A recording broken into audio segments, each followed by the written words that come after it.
ఉంటాడు. ప్రొఫెసర్ ఆ అమ్మాయితో నీ లైఫ్ లో నీకు చాలా ఇష్టమైన 30 మంది పేర్లను బోర్డు మీద రాయమని చెప్తాడు. అప్పుడు ఆ అమ్మాయి తన కుటుంబ సభ్యుల పేర్లు, బంధువుల పేర్లు, స్నేహితుల పేర్లు బోర్డు మీద రాస్తుంది. అప్పుడు ఆ ప్రొఫెసర్ నువ్వు రాసిన పేర్లలో అంతగా ప్రాధాన్యత ఇవ్వని 3 పేర్లను చెరిపేయమని చెప్తాడు. అప్పుడు ఆ స్టూడెంట్ తను రాసిన పేర్ల నుంచి 3 స్నేహితుల పేర్లను చెరిపేస్తుంది. వెంటనే ఆ ప్రొఫెసర్ ఇప్పుడు మిగిలి ఉన్న ఈ పేర్లలో నీ జీవితంలో అంతగా ప్రాధాన్యత ఇవ్వని మరో 5 పేర్లను చెరిపేయమని చెప్తాడు. అప్పుడు ఆ అమ్మాయి ఇంకో 5 బంధువుల పేర్లను చెరిపేస్తుంది. ఇలా ప్రొఫెసర్ చెప్తూ ఉంటే అమ్మాయి చెరుపుకుంటూ పోగా చివరకు బోర్డు మీద అమ్మ, నాన్న, భర్త, కొడుకు ఇలా ఈ 4 పేర్లు మాత్రమే మిగిలాయి. అది చూడగానే క్లాస్ రూమ్ ఒక్కసారిగా నిశ్శబ్దంగా మారిపోయింది. ఇది నిజంగా ఆట కాదని అప్పుడే స్టూడెంట్స్ కి అర్థమైంది. అప్పుడు ఆ ప్రొఫెసర్ ఆ అమ్మాయితో ఇప్పుడు మిగిలి ఉన్న ఈ 4 పేర్లలో కొంచెం తక్కువ ప్రాధాన్యత ఉన్న 2 పేర్లను చెరిపేయమని చెప్తాడు. అప్పుడు ఆ స్టూడెంట్ బోర్డు మీద ఉన్న 4 పేర్లలో ఎవరి పేరు చెరపాలో అర్థం కాక 1 నిమిషం టైం తీసుకుని ఇది చాలా కష్టమైన పని అని భావించి చాలా బాధపడుతూ తన అమ్మా నాన్న పేర్లను చెరిపేస్తుంది. ఇది చూడగానే క్లాస్ రూమ్ లో ఒకటే ఉత్కంఠత. తరువాత ఏం జరుగుతుందా అని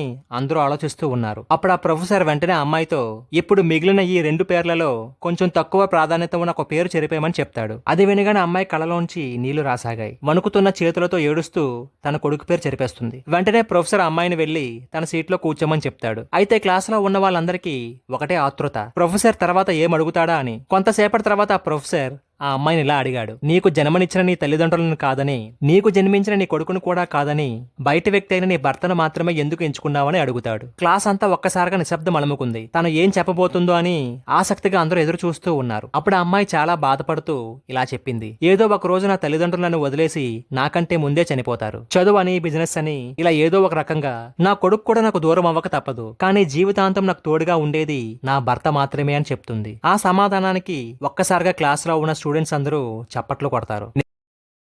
Download ShareChat.